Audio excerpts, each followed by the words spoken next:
করাচির হযরত হাকিম আক্তার সাহেব রাহিমাহুল্লাহ বহুত বড় আল্লাহর একজন ওলি। তিনি করাচির জামে মসজিদে নামাজ পড়েন। হঠাৎ করে তিনি দেখলেন একটা যুবক কাপড় দিয়া ডান হাত পেঁচায় রাখছি, সুন্দর করে নামাজ পড়তেছে, সুন্দর করে রুকু দেয়, সাজদা দেয়, কিন্তু ডান হাত কাপড় দিয়ে পেঁচানো। এই দৃশ্য দেইকা আল্লাহর ওলি নামাজের পর যুবককে ডাক দিলেন, যুবক তোমার নামাজটা বড় সুন্দর, তোমার রুকুটা বড় সুন্দর, তোমার সেজদাটাও বড় সুন্দর, কিন্তু ডান হাত কাপড় দিয়া কেন পেঁচায় রাখছো? যুবক বলতেছে, ও আল্লাহর ওলি, সে এক পিছনের করুণ ইতিহাস। আমার হাতের মধ্যে পচন শুরু হয়েছে, দুর্গন্ধ বের হয়, এত গন্ধ, এত দুর্গন্ধ, কাপড় দিয়ে যদি পেঁচায় না রাখি মসজিদের ভিতরে কেউ নামাজ পড়তে পারবে না, সবাই আমাকে মসজিদ থেকে বের করে দিবে, এজন্য কাপড় দিয়ে পেঁচায় রাখি। আল্লাহর ওলি বলেন, কেন তুমি কি ডাক্তার দেখাও না? যুবক বলে, ডাক্তার দেখানো শেষ, ভারত পাকিস্তানের সব ডাক্তার দেখানো শেষ, কেউ আমার রোগ ধরতে পারে না, কেউ রোগ ধরতে পারে না, পারে না। আল্লাহর ওলি কয়, তাহলে অন্য দেশের ডাক্তার দেখাও না কেন? এমনি যুবক চুকির পানিটা সাইরা কান্দে আর বলতেছে, গো আল্লাহর ওলি, আমার বিশ্বাস হয়ে গেছে তামাম দুনিয়ার সমস্ত ডাক্তার যদি দেখানো হয় তবু আমার রোগ ভালো হবে না, কারণ আমার আগুন লাগছে আসমানে, পানি যদি দেই জমিনে কোনো দিন আগুন নিভবে না। আগুন লাগছে শেরপুর, পানি দেই ফরিদপুর, কোনোদিন আগুন নিভবে না। আমার অসুস্থতা হলো, আমার রোগ হলো আসমানে, চিকিৎসা চলছে জমিনে, কোনোদিন আমার রোগ ভালো হবে না। আল্লাহর ওলি করাচির হযরত হাকিম আক্তার সাহেব রাহিমাহুল্লাহ তিনি বলতেছেন, বাবা কি ঘটনা বলো? এই কথা বলতেই যুবক কান্না শুরু করে দিছি। যুবক বলতেছে, ও আল্লাহর ওলি, আমি আমার মায়ের গর্ভে একমাত্র সন্তান, জন্মের কিছুদিন পরে আব্বা মারা গেলেন, আমার নানা নানি মামা মামি আসছেন আমাকে অন্যত্র, আম্মাকে অন্যত্র নিয়ে বিয়ে দিয়ে দিবে, কিন্তু মা কয় না আব্বা আমি যাব না, আল্লাহ আমাকে একটা মানিক দিয়েছে, আমি আমার মানিকের চেহারা দেখা জীবন যৌবন কাটায় দেব, আমি আমার স্বামীর বাড়ি ছাড়ব না।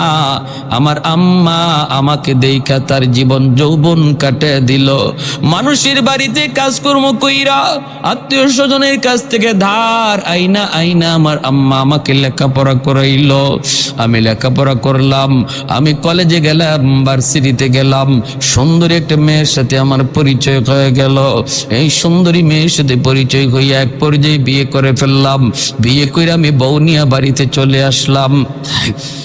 আমার মাকে আমি বিয়ের খবরটা পর্যন্ত দেই নাই, এরপরও আমার মা তিনি রাগ করেন না, তিনি মান্না নিছেন, আর এতটুকু শুধু বলছেন, বাবা একটু কবর যদি দিতি তাহলে মা তো উঠায় নিয়ে আসতাম। ঠিক আছে বাবা, ভালোই করেছ, এই বইলে দুঃখিনী মা তিনি মাইনা নিছেন, কিন্তু আমার সুন্দরী শিক্ষিতা বউ আমার মাকে মা হিসাবে মেনে নিতে পারলো না। এমন আমাদের সংসার এমন আসেনি না নাই রে ভাই, আসেনি না নাই? আজকের দিনের বউয়েরা যদি শাশুড়িকে নিজের মা মনে করত তাহলে সংসারে এত অশান্তি আসতো না, আর শাশুড়িও যদি নিজের বউটারে বউ মনে না করে নিজের মেয়ের মতো ভাবতো তাহলে সংসারে এত অশান্তি আসতো। ভাইয়েরা বন্ধুরা, এরপরে দেখা গেল কি, ওই যুবক বলতেছে, আমি অফিস থেকে বাড়িতে যখন ঢুকি রাতের অন্ধকার, আমার কানে কানে আমার মায়ের বিরুদ্ধে আমার বউ আমার কানে কানে আমার মায়ের বিরুদ্ধে নালিশ দেয়, কান ফোড়া দেয়, আমার কান শুধু ভারী করে ভারী করে ভারী করে ভারী করে ভারী করে। আমি তো দুর্বল, মহব্বত করে ভালোবেসে বিয়ে করেছি, এজন্য আমি আমার বউয়ের প্রতি দুর্বল হইয়া মার রুমে ঢুইকা মারে বকাবকি করলাম, প্রথম রাতে বকাবকি করলাম। মা কইতেছে, বাজান আমি কিছু বলি নাই, যা কইছে তোর বউয়ে কইছে, কিন্তু এরপরও মায়ের কথা বিশ্বাস করলাম না, বউয়ের কথা বিশ্বাস করলাম। ও আমার ভাইয়েরা রে যুবক, যদি নিজের জীবনের সাথে মিলে যায় আল্লাহর দোহাই কথাটা দিল দিয়া গ্রহণ করো। কাউকে উদ্দেশ্য নিয়ে কিছু বলতে আসি নাই, এসে যে কথাগুলি বলে যায় জানি না কার জীবনে পড়ে যায়, তওবা করে এখান থেকে উঠবা, চোখের পানি জড়ায় উঠবা, নতুবা জিন্দগি আল্লাহ দুনিয়া তো বরবাদ করে দিবে, আখিরাত তো কোনো কুল কিনারা খুঁজে পাবা না। সাগরে হাবুডুবু খাওয়া একজন মানুষ যেমন ভাবে কোনো কিছু কুল কিনারা পায় না, যেই সন্তানের উপরে মার কষ্ট, বাবার কষ্ট, সেও তার জিন্দগির আর গোটা জীবনটার ভিতরে সাগরে পড়া হাবুডুবু মানুষটার মতোই শুধু ঘুরবে, কুল কিনারা খুঁজে পাবে না রে যুবক, কুল কিনারা খুঁজে পাবে না।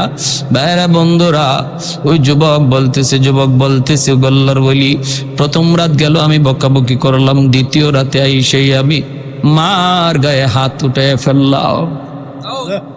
যেই মাত্র মার গায়ে হাত উঠাইছি, দুঃখিনী মা হাউ মাউ করে কান্না শুরু করেছে, আর বলতেছে বাজার আজকে বুঝি মার গায়ে তুই হাত উঠাই দিলি রে, এই হাতটা মা চুমায় চুমায় বড় করছি, তোর হাতের মধ্যে মায়ের কি পরিমাণ চুমা লেগে আছে তুই জানো না, আজকে হাত দিয়ে বুঝি মারে তুই মারলি, ঠিক আছে যা, আল্লাহ যেন তোর এই হাত আল্লাহ যেন ফসাইয়া দে, তুই যেন আমার জানাজার নামাজ পড়তে না পারো।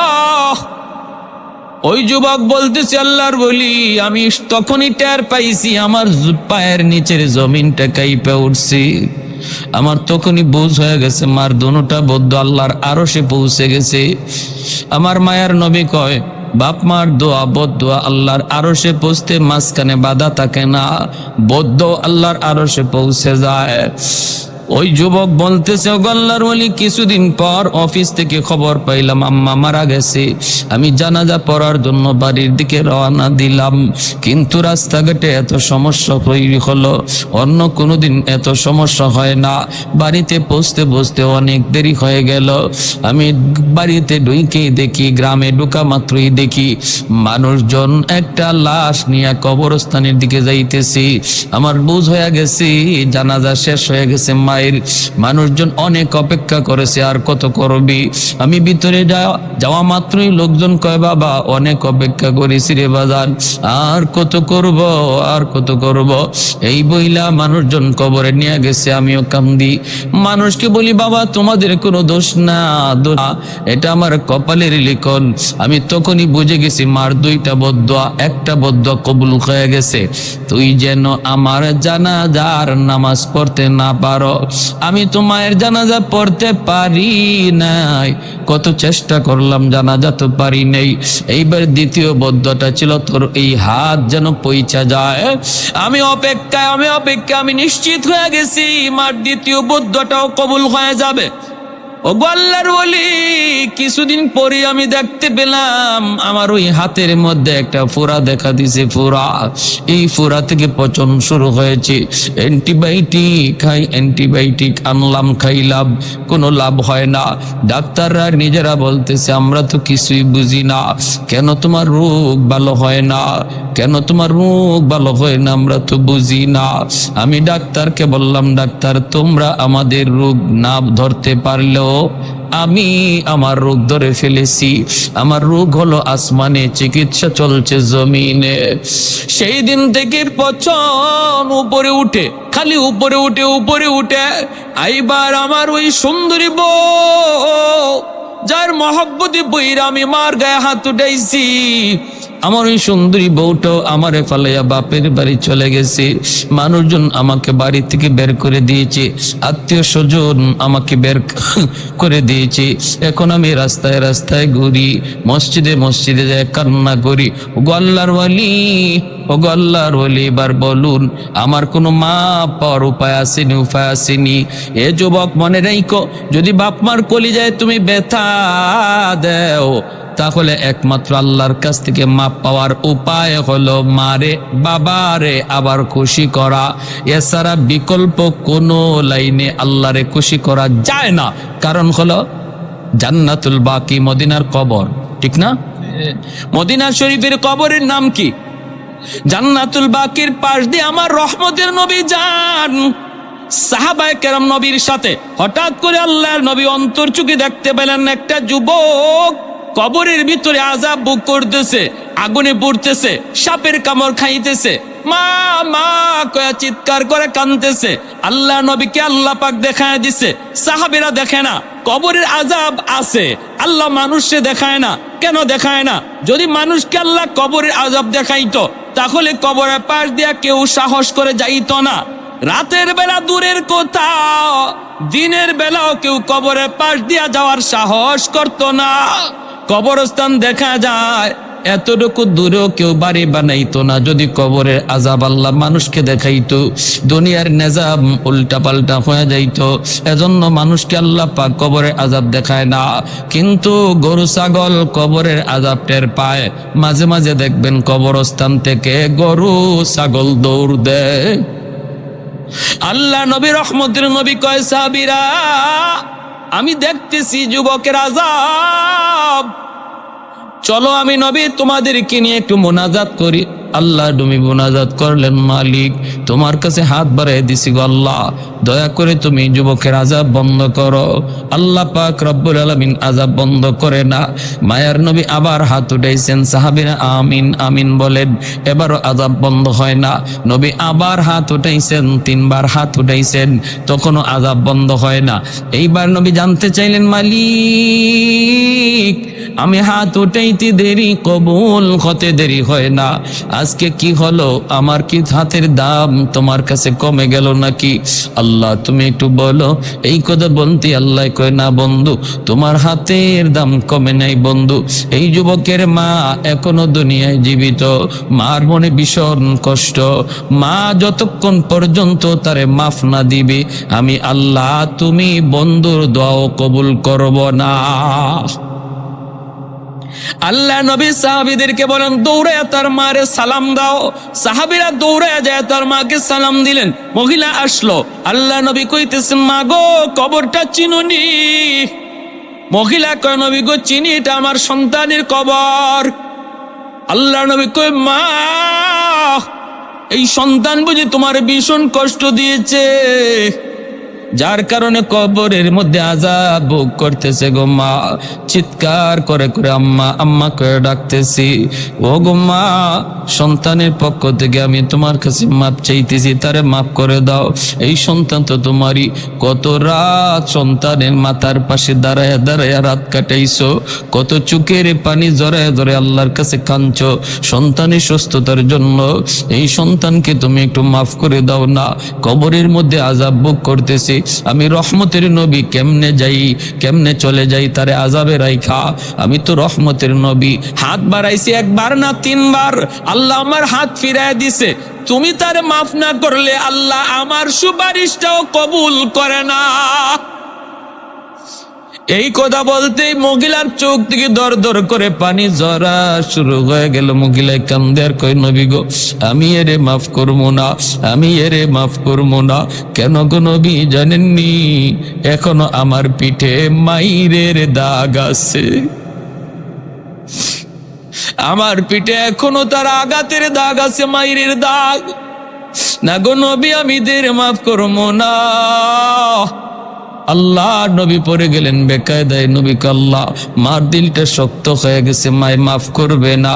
ও মালিক আমি জানি বাপ মার দিল যত শক্ত হোক বেশিক্ষণ থাকে না। যদি সন্তানের বিপদ বাপ মা নিজের চোখে দেখে তাহলে কিন্তু দিল নরম হয়ে যায়। ও আল্লাহ কবরের আযাবটা তুমি আমারে যেভাবে দেখাইছো এইভাবে তার মারেও দেখায়া দাও। সাথে সাথে আল্লাহ কো, বন্ধু তোমার এই সুপারিশটা আমি আল্লাহ কবুল করলাম। এমনি কবরের আযাবের দৃশ্যটা আল্লাহ পাক তার মারেও দেখায় দিছে। মা যেই মাত্র দেখছে কবরের ভিতরে সন্তানের আযাব, সাপের কামড়, আগুনে পুরের দৃশ্য, সাথে সাথে মার দিল নরম হয়ে গেছে। মা চিৎকার দিয়া কয়, ওগো নবীজি আমার কলিজায় যত ব্যথা ছিল আমি সব ভুলে গেছি। মায় মাফ করতে দেরি হয়েছে, আযাব বন্ধ হতে দেরি হয় না। তাহলে আপনারা বলুন, বাপ মারে কেউ যদি কষ্ট দেয়, এই কষ্ট দেওয়ার কারণে আল্লাহ নারাজ হয়ে রয়েছে। অতএব আল্লাহকে যদি রাজি করাইতে হয়, বাপ মারে খুশি না কইরা দুনিয়ার মানুষে খুশি করলো আল্লাহ রাজি হবে আল্লাহর নবী কয় শেষমেশ একখান হাদিস শুনেন, মান আসবাহা মুতিয়ান লিল্লাহি ফি ওয়ালিদাইহি, কোন সন্তান যদি রাতের বেলা মা আর বাবারে খুশি করে ঘুমায়, ভালো করে শুনেন আল্লাহর নবীর হাদিস, রাতের বেলা যদি কোনো সন্তান বাপ মারে খুশি করে ঘুমায়, কিভাবে খুশি করবেন সেটা আপনার ইচ্ছা, আমি বলবো না এটা কেমনে, আপনি জানেন। পাশে বসে যদি মার সাথে একটু গল্প করেন, সন্তান তো মুখ ভরে আম্মা আব্বা কইয়া বেশি বেশি ডাক দিলেই বাপ মার দিল খুশি হয়ে যায়, ঠিক না? বাপ মারে খুশি করা পৃথিবীতে সবচেয়ে সহজ। শ্বশুর বাড়ির মানুষকে খুশি করতেও বোয়াল মাছ নিতে হয়, কিন্তু মারে আর বাবারে খুশি করতে আম্মা আব্বা, মুখটা বইরা আম্মা আব্বা ডাক ডাক দিয়া দেখো মার দিল খুশি হয়ে গেছে। আর আল্লাহ বলে, বান্দা যখনই তুই তোর মার দিল খুশি করবে, বাবার দিল খুশি করবে, আমি আরশের মালিক তোর উপরে খুশি হয়ে যায়। এটা আমার আরশ পর্যন্ত পৌঁছে যায়, আমি খুশি হয়ে যাই। রাতের বেলা যদি ঘুমানোর আগে তুমি এরকম খুশি করে ঘুমাইতে পারো, অথবা বাজার থেকে এখালি কমলা আইন, আম্মা আজকে কমলাটা তোমার জন্য আনছি, আব্বা আজকে খুব মিষ্টি কমলা পাইছি, আম্মা আব্বা তোমার জন্য আনছি, এই কথাটা কইয়া দেখো না বাবা কেমনে খুশি হয়, আমার সন্তান বাজারে গিয়ে আমার কথা বলছে না। রাতের বেলা যদি তুমি খুশি করে ঘুমাও, নবী বলেন সকাল হওয়া মাত্রই জান্নাতের দুইটা দরজা আল্লাহ তোমার জন্য খুলে দেয়। আমান আসবাহা আসিয়ান লিল্লাহি ফি ওয়ালিদাইহি আসবাহা লাহু বাবান মাফতুহান মিনান নার। আর যদি রাতের বেলা কোনো সন্তান বাপ মারে আঘাত দিয়া ঘুমায়, আঘাত দিয়া, ভালো করে জানে দিনের বেলা সে এমন ভাবে কথা কইছে যেই কথার কারণে বাবার কলিজায় ব্যথা পাইছে, মায়ের কলিজায় ব্যথা পাইছে, মা ঘুমাইতে পারে না, সন্তানের এই কথা শুনে মার ঘুমে ধরে না, বাবার ঘুম আসে না, বুড়া বুড়ি বৃদ্ধা বৃদ্ধ বাবা আর মা তারা ঘুমাইতে গেলে একজন আরেকজনের সান্ত্বনা দেয়, কান্দো না, এখন তো তাদেরই সময়, আমাদের সময় শেষ, আর কয়দিন বা দুনিয়া বাঁচব। এই বইলা স্বামী স্ত্রীরে চোখের পানি মুইসা দেয়, আর স্ত্রী স্বামীর চোখের পানি মুইসা দেয়। এইভাবে তুমি বাবারে মারে কান্দাইয়া যে ঘুমাইতে গেছো রে যুবক, আমার মায়ার নবী দয়ার নবী কয় তোর বাপ মা ঘুমায় না আর তুই বুঝি ঘুমাইতেছ, সকাল হওয়া মাত্রই জাহান্নামের দুইটা দরজা আল্লাহ খুলে দেয়। নাউজুবিল্লাহ। এই রাত যদি মরণ হয় নিশ্চিত জাহান্নামী, এই রাত যদি যুবকের মরণ হয় নিশ্চিত জাহান্নামে। হে 112 যদি হজ করে আয়। ইন্নাকা হামিদুম মাজিদ খানায়ে কাবা কা মঞ্জর আয়ে খুদা দেখা মুঝে मक्का और शहरे मदीना देखने को दो मुझे, मक्का और शहरे मदीना देखने को दो मुझे, ऐ खुदा सैराब कर दो आब ज़मज़म से मुझे, इस्तिलाम हजर अस्वाद से मुशर्रफ कर मुझे,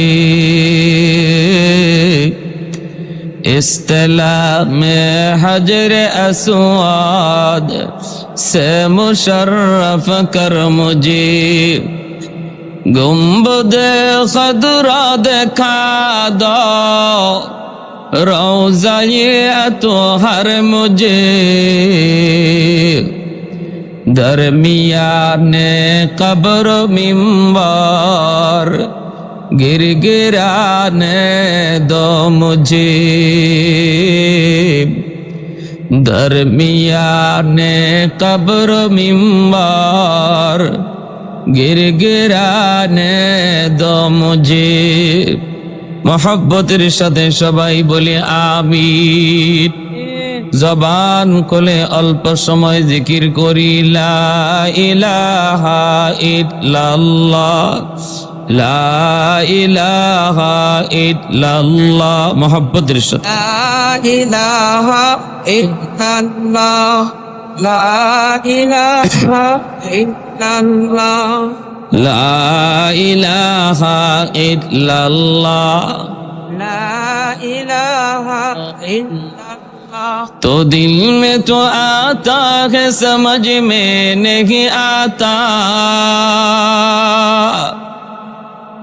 तो दिल में तो आता है समझ में नहीं आता, बस जान लिया मैं तेरी पहचान यही है, बस जान लिया मैं तेरी पहचान यही है। उल्फत में बराबर के जफा हो के जफा हो, हर चीज में लज्जत है अगर दिल में मजा हो, हर चीज में लज्जत है अगर दिल में मजा हो। एक चश्म ज़दन गाफिल अज़ा शाहे नबाशी, शायद की निगाही को नदागाह नबाशी। ला इलाहा इल्लल्लाह जुरे जुरे ला इलाहा इल्लल्लाह, ला इलाहा इल्लल्लाह, ला इलाहा इल्लल्लाह मुहम्मदुर रसूलुल्लाह। জোরে সুরে বলি সাল্লাল্লাহু আলাইহি ওয়াসাল্লাম। দ্বিতীয় সাতারি যুব সমাজ ও প্রবাসীদের উদ্যোগে সকল কবরবাসীদের রুহের মাগফিরাত কামনায় আজকের ওয়াজ মাহফিলের সম্মানিত সদরি জেলা সভাপতি প্রধান অতিথি জনাব শামসুল হক সরকার সাহেব, উপস্থিত জাতির বিবেক, জাতির কর্ণধার মুআজ্জজ মুকাররম উলামায়ে কেরাম, অত্র এলাকার মুরব্বিয়ান এজাম, কলিজার টুকরা যুবক, পর্দার আড়ালে পর্দানিশীন মা ও বোনেরা, আল্লাহ পাকের দরবারে হাজারো কোটি শুকর যে রব্বুল আলামিন বড় দয়া করে, মায়া করে, মেহেরবানি করে এই মুহূর্তে আমাকে আপনাকে দুনিয়ার সমস্ত পেরেশানি আর সুগলাত থেকে ফারেক করে শুধুমাত্র কেবলমাত্র আল্লাহ এবং আল্লাহর রাসূলের মহব্বত আর ভালোবাসা অন্তরে নিয়ে কোরআন হাদিসের মাহফিল তথা মায়ার নবীর হাদিসের ভাষায় জান্নাতের বাগানে আমাদেরকে আসার বসার কিছু নসিহত শোনার তৌফিক দিয়েছেন, এজন্য শুকরিয়াতান বলি আলহামদুলিল্লাহ। মুআজ্জাজ হাজিরিন, আল্লাহ পাক আমাদের খালিক, আমাদের মালিক, আল্লাহ আমাদের সৃষ্টি করেছেন, কিন্তু দুনিয়াতে পাঠাইছেন বাপ মার মাধ্যমে। দুনিয়াতে পাঠানোর মাধ্যম বানাইলেন মা আর বাবাকে। সরাসরি আল্লাহ মানুষ দুনিয়ায় পাঠায় নাই, বাপ মার মাধ্যমে পাঠাইছেন। এজন্য পবিত্র কোরআনুল করিমের বিভিন্ন জায়গায় আল্লাহ পাক তার নিজের হকের কথা বলার পরপরই বাপ মার কথা আল্লাহ বলেন নাই। আল্লাহ মা বাবার হকের নির্দেশ দিয়েছেন। আল্লাহর হক পালন করার সাথে সাথে বলছেন বাপ মার হক পালন করো, বাপ মার হক আদায় করো। কারণ কি? কারণ এটাই খালিক হিসাবে আমি তোমাদের ইবাদত পাওনার উপযুক্ত, বন্দিগি আর গোলামি চলবে আমার। কিন্তু দুনিয়াতে তোমাদের মা বাবা আসার মাধ্যম, এজন্য সেবা চলবে, খেদমত চলবে বাপ মার। আমি যে আয়াতে কারিমা তেলাওয়াত করেছি, এ আয়াত পবিত্র কোরআনুল করিমের সূরা বনি ইসরাইল থেকে।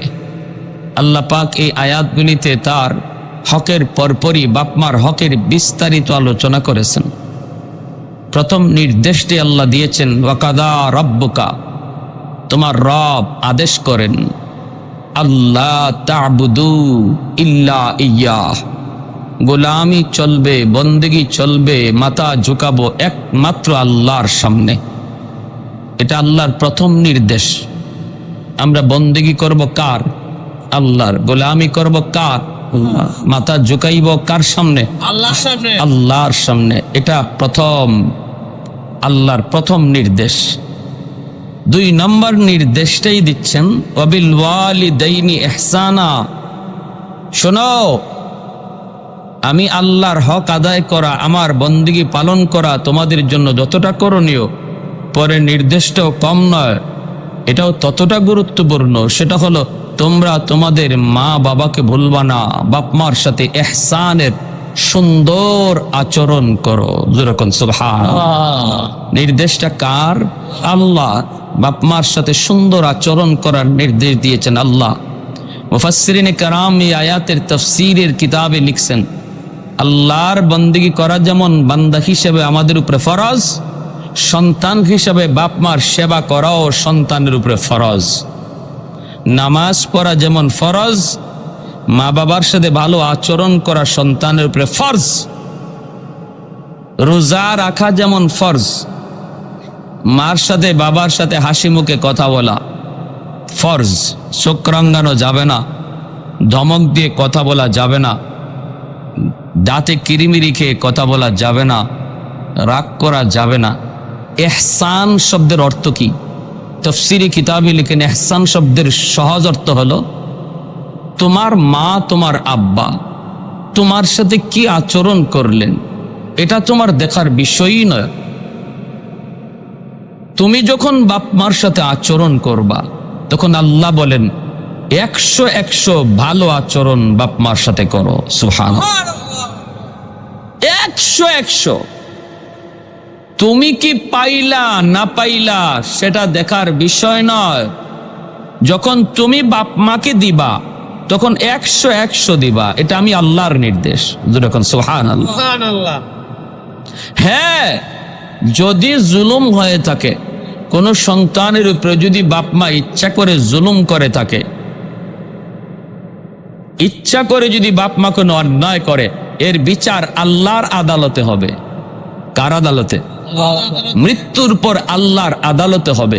কিন্তু দুনিয়ার নিজাম আল্লাহ বলে দিচ্ছেন, দুনিয়ার নিজাম হলো বাপ মা খারাপ আচরণ করলে সন্তান বদলা পাল্টা খারাপ আচরণ করতে পারবে না, এর কোনো সুযোগ আল্লাহ দেন নাই, নবী তার হাদিসেও দেন নাই। যদি বাপ মা খারাপ আচরণ করেও দুনিয়ার নিজাম হলো সন্তান ভালো আচরণ করতে হবে।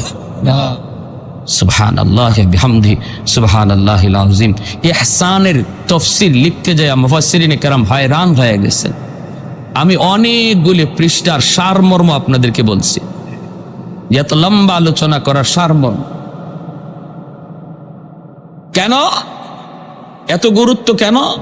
কারণ হলো আল্লাহ বলেন, বন্ধু তুমি জানায় দাও, জানায় দাও রেদার রব্বি ফি রেদাল ওয়ালিদাইন ওয়া সাখাতুর রব্বি ফি সাখাতিল ওয়ালিদাইন। যে সন্তানের উপরে তার মা তার বাবা রাজি থাকবে, খুশি থাকবে, আমি আল্লাহ তার উপর খুশি। যেই সন্তানের উপরে তার বাপ মা নারাজ থাকবে, আমি আল্লাহ তার উপরে নারাজ। তামাম দুনিয়ার সব মানুষও যদি তার উপরে খুশি থাকে আর বাপ মা যদি নারাজ থাকে, আল্লাহ বলেন আমি আল্লাহ নারাজ। দুনিয়ার মানুষকে খুশি করিল, আমারে খুশি করা যাবে না যতক্ষণ পর্যন্ত বাপ মারে খুশি না করবে। মা আর বাবাকে যতক্ষণ পর্যন্ত সন্তান খুশি না করবে, ততক্ষণ আল্লাহ খুশি হবে না।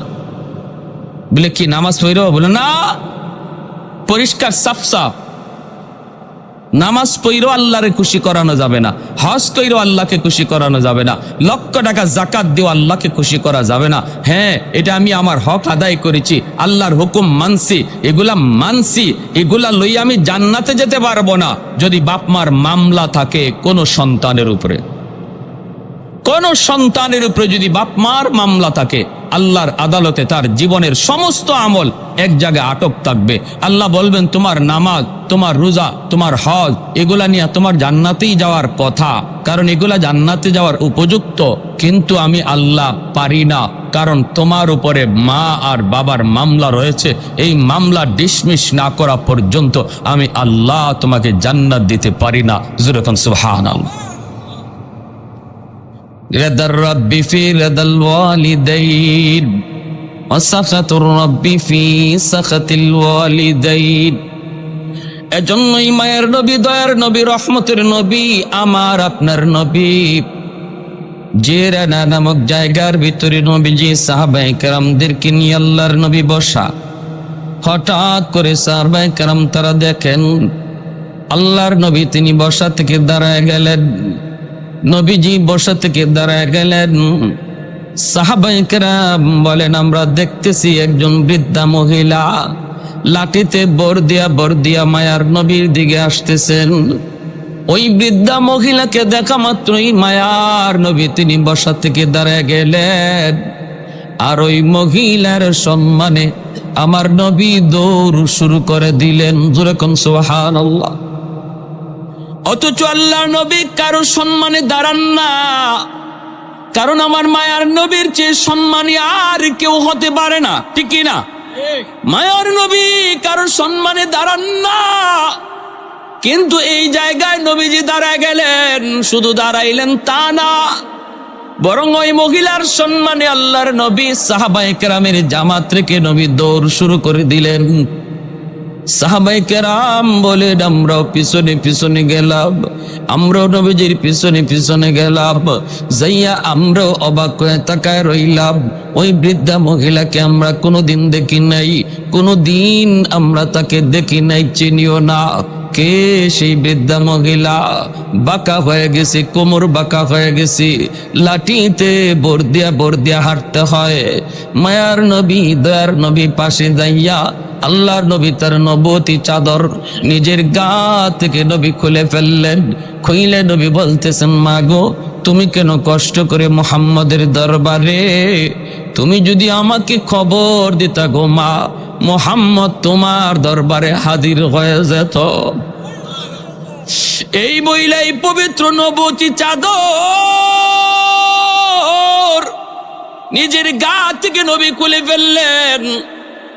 কইলা নবী মাটিতে চাদরখানা বিছায়া দিলেন, আর চাদর মাটিতে বিছায়া বলেন, মা দয়া করে তুমি নবীর নবতী চাদরে বসে যাও। আল্লাহর বান্দি তিনি জুতা কইলে তিনি বসতে চাইলেন, কিন্তু আমার আপনার নবী কই না গো মা, জুতা খুলবা না, তোমার জুতার ধুলি বালিতে নবীর নবতী চাদর ধন্য হবে। সাহাবায়ে কেরাম বলে, ইয়া রাসূলুল্লাহ, ওগো নবীজি, কে সেই মহিলা, কি তার পরিচয়? কোনদিন আমরা তার দেখি নাই, চিনিও না। আল্লাহ নবীর চোখ থেকে দরদর করে পানি পড়ে। নবীজি কান্দেন আর বলেন, সাহাবীরা রে, কোনদিন তোমরা দেখো নাই, কিন্তু আজকে ভালো করে দেখে নাও। এতদিন পর্যন্ত তোমরা শুধু নাম শুনেছ, নবীজির দুধমার নাম তোমরা জানোনি। সাহাবীরা কয়, নবী গো, আপনার দুধমার নাম হালিমা সাদিয়া। আল্লাহর নবী কয়, সাহাবীরা রে, জন্মের আগে আমি নবী বাবা হারাইলাম, বাবার আদর কেমন আমি নবী তা জানি না। আব্বু ডাক দেওয়ার ভিতরে কত মজা, এটা আমি নবী বুঝি না, জানিও না। বুঝার পরে মা হারাইলাম, মার সেবা করতে আমি নবী পারি নাই, মার খেদমত আমার নসিবে নাই। কিন্তু তোমরা জানো নবীর একজন দুধমা আছে, দুধমার নাম জানো নি? সাহাবীরা কই, নবী গো, আপনার দুধমার নাম হালিমা সাদিয়া। আল্লাহর নবী কই, আজকে ভালো করে দেখে নাও, যিনি নবীর নবতী চাদরে তিনি জুতা সহ বসলেন, ইনি আর কেউ নন, ইনি হলেন তোমাদের নবীর দুধমা, যার নাম হলো হালিমা সাদিয়া। আর একটু জোরে কন্যা আওয়াজ দিয়ে সুবহানাল্লাহ। কৌনাইন মুখতার খুদা তুমকো বানায়া, कौनैन मुख्तार खुदा तुमको बनाया, उम्मत का निगाहबान खुदा तुमको बनाया, उम्मत का निगाहबान खुदा तुमको बनाया। मौला मेरा आका मेरा रहमत की नबी है, ताजदार मदीना के तुमाके अरबी है, ताजदार मदीना है तुम्हारे अरबी है अशजार ने देते हैं नबूवत के शहादत तस्कीक कमर में है तो अंगुल की इशारा अल्लाहु अकबर जुरकन আবু হুরায়রার মা তিনি মুসলমান না তিনি কাফের আল্লাহ নবীর দরবারে আবু হুরায়রা যান মা সেটা সইতে পারে না মা সন্তানকে গালাগালি করে বাধা দেয় মুহাম্মদের কাছে তুমি যাও না যাও না যাও না আবু হুরায়রা আল্লাহর নবীর কাছে আসলেন আয়েশা নবীকে বলেন নবী গো আমার আম্মা তিনি কাফের তিনি তো মুসলমান না আপনার দরবারে আমাকে আসতে দেয় না মুসলমান হয়েছে আম্মা সেটা পছন্দ করে না আল্লাহর নবী কয় আবু হুরায়রা মার জন্য বেশি বেশি দোয়া করো যদিও তোমার মা তোমাকে বকা দেয় তবু মার সাথে তুমি খারাপ আচরণ করতে পারবা না আমার দরদি নবী মায়ার নবীর কথা শুনুন একজন অমুসলিম মার সাথেও নবী বলতেছেন খারাপ আচরণ করা যাবে না বাকি আমি নবীর কাছে তুমি দোয়া চাও তুমিও দোয়া করো আবু হুরায়রা বলে ইয়া রাসূলুল্লাহ তাহলে আমার আম্মার জন্য একটু আপনি দোয়া করেন আল্লাহ নবী সাথে সাথে হাত উঠিয়ে দিয়েছেন সুবহানাল্লাহ আল্লাহুম্মা ইহদি উম্মা আবি হুরায়রা উম্মালিক আবু হুরায়রার আম্মাকে তুমি হেদায়েত দাও আবু হুরায়রা নবীর সাথে হাত উঠাইলেন যেই মাত্র মায়ার নবী তিনি আবু হুরায়রার মায়ের জন্য দোয়া শুরু করে দিলেন আবু হুরায়রা তিনি সাথে সাথে দোয়া সাইরা বাড়ির দিকে দৌড় শুরু করে দিলেন সাহাবীরা জিজ্ঞেস করে আবু হুরায়রা নবীর সঙ্গে হাত উঠাইলা এখন তুমি হাত সাইরা আবার দৌড় শুরু করে দিয়েছো কারণ কি আবু হুরায়রা কয় আমি দেখতে চাই আমি বাড়িতে আগে যাই নাকি নবীর দোয়া আগে যা দরজার সামনে যে আবু হুরায়রা হাজির দরজার সামনে যায় দেখি মা দরজা বন্ধ ডাক দে মা ভিতর থেকে মা আওয়াজ দেয় কয় আবু হুরায়রা একটু অপেক্ষা করো বাবা আমি গোসল কইরা নেই আল্লাহু আকবার মা গোসল করে পবিত্র হইতেছি একটু অপেক্ষা করো গোসল হইয়া মা পবিত্র হইয়া দরজাটা কইলা দিলেন আবু হুরায়রার দিকে মা তাকায় কয় বাবা আবু হুরায়রা আমাকে তাড়াতাড়ি নবীর দরবারে নিয়ে যাও সুবহানাল্লাহ আরেকটু জোরে সুবহানাল্লাহ এজন্য বলতেছি রে ভাই যুবক ইসলাম বাপ মার কদর যতটুকু শিখায় অন্য ধর্মে তা শিখায় না তা বলেও না আমার আল্লাহ যা বলেছেন নবী যা দেখাইছেন নবী যা বাস্তবে শুনাইছেন এমনটা কোনো ধর্মে পাওয়া যায় না কোনো মনীষীর দ্বারা পাওয়া যায় না ইসলাম মা হিসাবে নারীদের সম্মান দিয়েছে স্ত্রী হিসাবে নারীদের সম্মান দিয়েছে বোন হিসাবে নারীদের সম্মান দিয়েছে মেয়ে হিসাবে নারীদের সম্মান দিয়েছে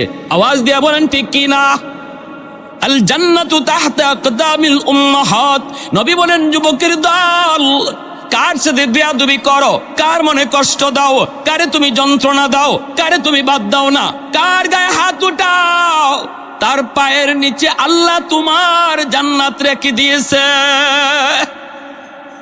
যার কলিজায় তুমি বেতা দিয়ে তুমি আল্লাহকে পাইতে চাও রে যুবক আল্লাহর নবী রহমতের নবী কয় কোনদিন তোমার সেই জান্নাত মিলবে না যদি মার কলিজায় বেতা থাকে বাবার কলিজায় যদি বেতা থাকে যদি বাপ মার কলিজায় বেতা থাকে এ যুবক মনে রাখো মায়ার নবী কয় তিন ব্যক্তির দোয়া বদদোয়া আল্লাহর দরবারে সরাসরি কবুল সালাসাতুন দাওয়াতুম মুস্তাজাবাতুন লা শাক্কা ফীহ দাওয়াতুল মাজলুম ওয়া দাওয়াতুল মুসাফির ওয়া দাওয়াতুল ওয়ালিদ আলা ওয়ালাদিহি মাজলুমের দোয়া বদদোয়া মুসাফিরের দোয়া বদদোয়া বাপ মার দোয়া বদদোয়া এই তিন ব্যক্তির দোয়া আল্লাহর নবী বলেন সরাসরি আল্লাহর দরবারে কবুল হয়ে যায় মুসাফিরের মনে কষ্ট দিও না মুসাফিরের কাছ থেকে দোয়া নিও আল্লাহর দরবারে মুসাফিরের দোয়া কবুল মজলুমের অন্তর থেকে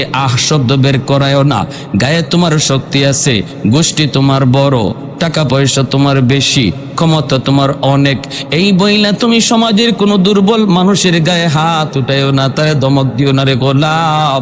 যদি ওই দুর্বল মানুষটা অন্তর থেকে কয়া কয় মালিক, দুনিয়ার আদালতে আমি বিচার পাবো না, সমাজের সবগুলি মানুষ তার পকেটের মানুষ, বিচারে বসলে বিচার পাবো না, কোর্টে গেলেও আমি রায় পাবো না, কারণ আমার পয়সা নাই, জজকে সে টাকা দিয়া কিনে নিবে।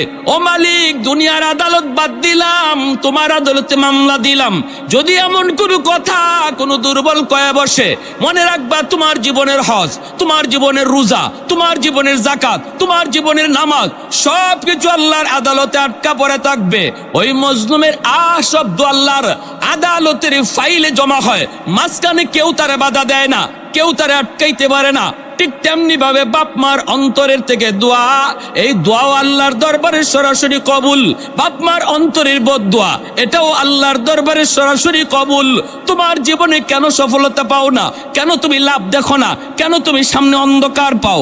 দেখো না, জীবনের পাওয়ার হাউস থেকে লাইন কাটা নাকি লাইন ওকে।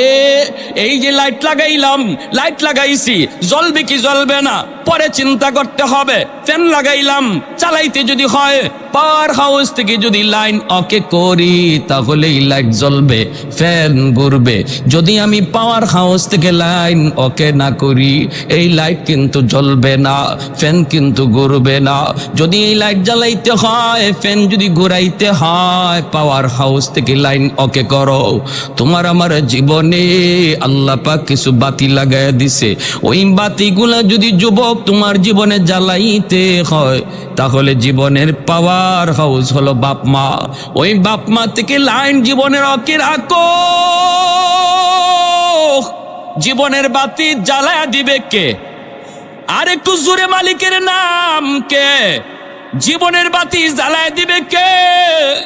লেখাপড়ায় বরকত পাইবা, ব্যবসায় সফলতা পাইবা, চাকুরিতে প্রমোশন পাইবা, ফসল আদিতে তুমি বরকত পাইবা, সন্তানকে আল্লাহ তোমার সন্তানকে মানুষের মতো মানুষ বানাবে, হায়াতের ভিতরে আল্লাহ বরকত বাড়ায় দিবে, রিজিকের ভিতরে আল্লাহ বরকত বাড়ায় দিবে। তাফসীরের কিতাবের ভিতরে লিখেন, বাপ্পার দোয়া যেই সন্তানের উপরে থাকে, 1 নাম্বার ফায়দা, দুনিয়াতেই আল্লাহ তার হায়াতের ভিতরে বরকত বাড়ায় দেয়। অ্যাক্সিডেন্ট হয়ে যাওয়ার কথা এরপর হবে না, টাটা মাথায় পড়ার কথা এরপর আল্লাহ ফালাবে না, যদি বাপ মার দোয়া পিছনে থাকে। সুবহানাল্লাহ, আর একটু জোরে কন্যা সুবহানাল্লাহ।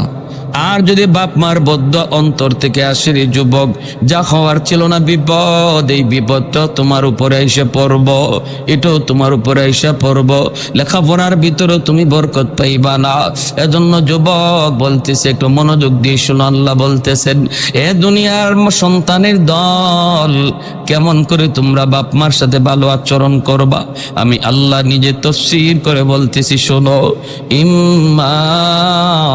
ইম্মা বইলা আল্লাহ নিজে তাফসীর শুরু করে দিলেন, ইম্মা ইয়াবলুগান্না ইনদাকাল কিবারা আহাদুহুমা আও কিলাহুমা ফালা তাকুল লাহুমা উফ ওয়ালা তানহারহুমা ওয়াকুল লাহুমা কাওলান কারীমা। আল্লাহ পাক বলেন, বিশেষ করে তোমার মা, তোমার বাবা যখন বৃদ্ধ বয়সে উপনীত হয়, বৃদ্ধ বয়সে মা আর বাবা অনেক দুর্বল হয়ে যায় রে যুবক। মনে রাখবা, বৃদ্ধ বয়সে বাবার গায়ে শক্তি নাই, মার গায়েও শক্তি নাই, বাবা রুজি করার ক্ষমতা নাই, পয়সা কামাই করার ক্ষমতা বাবার নাই। ওই বৃদ্ধ বয়সে মানুষ শিশু বাচ্চার মতো হয়ে যায়, ঠিক না? বৃদ্ধ বয়সী মানুষগুলি শিশু বাচ্চার মতো হয়ে যায়। শিশু বাচ্চাটা যেমন শিশুকালে কিছু করতে পারে না, বাবা মার চেহারার দিকে তাকায় তাকে, একটু আদর করলে পরে বাবার কুলে যায় বসে, শাসন করলে পরে দূরে চলে যায়। ঠিক তেমনি ভাবে বৃদ্ধ বয়সী বৃদ্ধ মা, বৃদ্ধ বাবা সন্তানের চেহারার দিকে ওইভাবেই তাকায় থাকে। যখনই সন্তান আব্বু কয়ে ডাক দে, আম্মু কয়ে ডাক দে, তখনই বৃদ্ধ বাপ মার কলিজাটা খুশিতে ভরে যায়। যখনই মুখ বইরা আব্বা আম্মা কয়া ডাক দেয় তখনই বাপ মার দিল খুশি হয়ে যায়, কারণ বৃদ্ধ বয়সে তারা একদম অসহায়। সন্তান যদি বাজার থেকে বাবার জন্য ঔষধ কিনে আনে তবেই তো বাবা ঔষধ পায়। বাবার নিজে ঔষধ কেনার ক্ষমতা নাই। বাবার ডায়াবেটিস, বাবার প্রেসার, মায়ের প্রেসার, সন্তানের চেহারার দিকে তাকায় থাকে। বাজার থেকে সন্তান যদি বাবার জন্য মায়ের জন্য শীতের কাপড় আনে তবেই তারা শীতের কাপড় পায়। শিশুকালেও একদিন তোমার এমন অবস্থা ছিল, বাবা যদি তোমার জন্য ঔষধ আনতো তবেই তুমি ঔষধ পাইতা। শীতের কাপড় যদি বাবা আনছে তবেই তুমি পাইছো। এ যুবক, শিশুকালে কিন্তু মনে রাখো, তোমার বাবার নিজের কাপড়টা আগে কিনে নাই। শীতের কাপড় সবার আগে সন্তানের জন্য কিনছে। ঔষধটা যদি কিনছে, নিজেরটা আগে নয়, নিজেরটা আগে কিনে নাই, আগে সন্তানের ঔষধটা আগে কিনছে। পকেটে টাকা না থাকলে ধার করছে, ঋণ করছে, এরপর সন্তানের জন্য ঔষধ নিয়ে আসছে।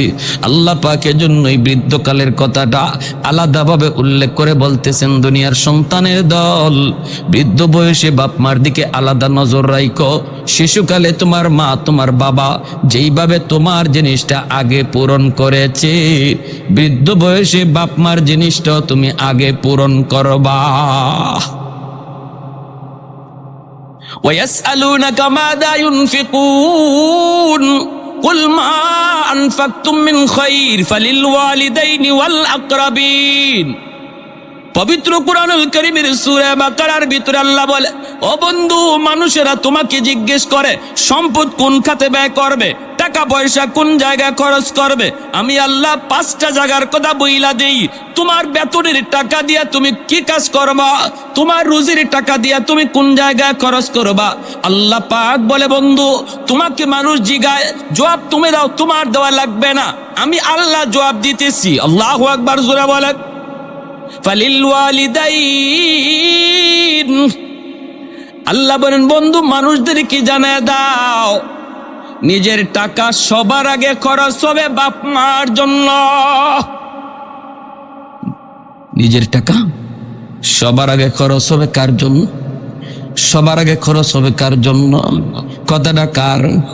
আরেকটু জোরে কোন কথাটা কার? তাহলে বাজারে গিয়ে যদি আমি দেখি ঔষধ আমারও লাগে, আমার আব্বারও লাগে, পকেটে টাকা আছে অল্প, একজনের ঔষধ কিনলে আরেকজনেরটা কেনা যায় না, তাহলে বলুন, আমার আল্লাহর কথা যদি আপনি মানেন, নিজের ঔষধটা আগে কিনবেন না বাবারটা? বুঝা বলেন, বুঝা জরুরি। আমার স্ত্রীর ঔষধ লাগে, আমার মায়ের ঔষধ লাগে, কিনা যাবে শুধু একজনেরটা, পকেটের টাকা কম। তাহলে বলুন, কারটা আগে, স্ত্রীরটা না মায়েরটা? আওয়াজ আসতে হয়েছে, সবাই কয় না বউয়েরটা না মায়েরটা? কথাটা কার? আরেকটু ধরে কথাটা কার? শীতের কাপড়ের প্রয়োজন আমার সন্তানেরও, কলিজার টুকরো সন্তান। শীতের কাপড়ের প্রয়োজন আমার সন্তানেরও, আমার বাপ মারও। কিনা যাবে একজনের, বলুন, তার সন্তানেরটা কিনবো না বাপ মারটা? বাপ মারটা আল্লাহ বলেন, ওয়ায়াসআলুনাকা মাযা ইউনফিকুন কুল মা আনফাকতুম মিন খায়র ফালিলওয়ালিদাইন। মা বাবারটা সবার আগে, সবার আগে। এজন্য এর যুবক, আল্লাহ পাক রব্বুল আলামিন পরিষ্কার ভাষায় তিনি বলতেছেন, ও দুনিয়ার সন্তানের দল, বৃদ্ধ বয়সে বাপ মার দিকে আলাদা নজর রাখবা। শব্দটা মুখ দিয়ে বের করাবা না। এমন কোন আচরণ তুমি কইরো না রে গোলাম, যে আচরণে তোমার আম্মার মুখ থেকে শব্দ বের হয়, বাবার জবান থেকে শব্দটা বের হয়, এমন শব্দটাও মুখ থেকে বের করায়ও না। কারণ শব্দ যদিও ছোট্ট, কিন্তু আল্লাহর আরশে পৌঁছতে মাঝখানে কোনো বাধা থাকে না, মাঝখানে কোনো বাধা থাকে না। এজন্য যুবক, আমি বাস্তব 2টা ঘটনা শোনাব। এই দুনিয়াতে বাপ মার সেবা কইরা কে কত বড় হইছে, আর বাপ মার সাথে বেয়াদবি কইরা কে কি পরিমাণ ক্ষতিগ্রস্ত হয়েছে, কি পরিমাণ শাস্তি দুনিয়াতে নগদ পাইছে। বাস্তব 2টা ঘটনা শোনাব। কারা কারা শুনতে রাজি আছেন একটু হাত উঠে আল্লাহকে দেখা। আল্লাহ তুমি কবুল করো, জোরে বলি আমিন। আর একটু জোরে বলি আমিন। ওয়াজ করুনি নাম শুনছেননি আপনারা? ওয়াজ করুনি, ওয়াজ করুনি আল্লাহর বহুত বড় ওয়ালি ইয়ামেনের করণ এলাকায় থাকেন। বৃদ্ধা মাকে নিয়ে ওয়াজ করুনি জঙ্গলের মধ্যে থাকেন, উটটা খালি করেন, মার খেদমত করেন, মার সেবা করেন। এইদিকে মদিনায় আমার নবী রয়, দয়ার নবী মদিনাতুল মুনাওয়ারায় আসার জন্য ওয়াজ করুনি মায়ার নবীকে দেখার জন্য তিনি পাগল, কারণ তিনি তো মায়ার নবীর আশিক। মাকে বলতেছেন, মা গো আমি তো মদিনায় যেতে চাই, আমার মায়ার নবীর এক নজর দেখতে যাব। মা বলতেছে, বাজান তুমি তো নবীকে দেখতে যাবা ভালো কথা, কিন্তু আমি মাকে কার কাছে রেখে যাইবা? আমি মার খেদমত কে করবে? আমি তো ঠিক মতো হাঁটতে পারি না, চলতে পারি না রে বাজান। ওয়াজ করিনি কয়, মা তোমার কষ্ট হলে আমি মদিনায় যাব না, আমার নবীকে দেখতে তিনি যাইতে পারেন না, কারণ মায়ের খেদমতের কষ্ট হবে, অসুবিধা হবে। এই দিকে আল্লাহ পাক আমার নবীর কাছে জিব্রাইলকে পাঠাইয়া আল্লাহ পাক জানায় দিছে, বন্ধু তোমার একজন মস্ত বড় আশেক সেই ইয়ামেনের করণ এলাকার জঙ্গলে থাকি, নাম হলো ওয়াইজ। জাননি সে তোমার কত বড় আশিক?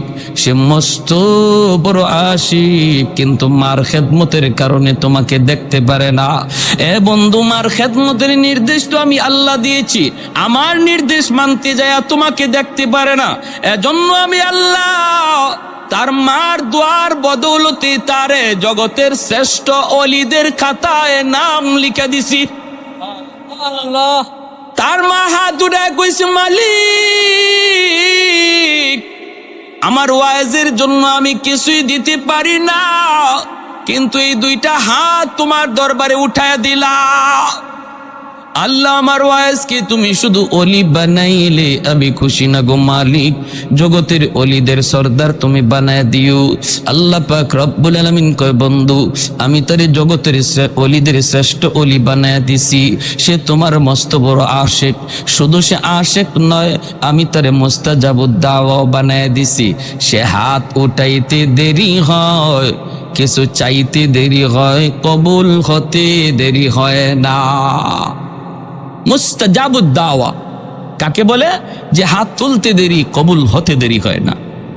যুবক একটু দিল দিয়া কথাগুলা শোনো। আল্লাহ নবী রহমতের নবী খবর পাইলেন, খবর পাইয়া মায়ার নবী অসুস্থ। নবী বুঝতেছেন নবী দুনিয়ায় আর বেশি দিন থাকবেন না। ওই অবস্থায় নবী বলেন, উমর কোথায়? আলী দিকে আসো, শোনো আমি একটা সংবাদ দিয়া যাই, একটা খবর দিয়ে যাই। আমার একজন মস্ত বড় আশিক ইয়ামেনের করণ এলাকার জঙ্গলে থাকে, নাম হলো ওয়াইজ। ওমর আমার আল্লাহ আমাকে জানাইছেন সে আমার মস্ত বড় আশিক। শুধু আশিক না, আল্লাহ তারে ওলি বানাইয়া মুস্তাজাবুদ দাওয়া বানায় দিছে। এ ওমর আমার ইন্তেকালের পর আমার পরনের জুব্বাটা আমি তাকে হাদিয়া দিলাম, হাদিয়া। আমার ইন্তেকালের পর এই জুব্বাটা নিয়ে তুমি তার সন্ধানে বের হবা, ইয়ামেনের করণ এলাকার জঙ্গলে যায় তুমি তারে তালাশ করবা। তালাশ কইরা আমার পরনের এই জুব্বাটা তুমি তারে দিয়ে দিবা। জাননি এত বড় মাকাম, এত বড় মর্যাদা সে কেমনে লাভ করেছে? শুধুমাত্র মার দোয়ার বদৌলতে।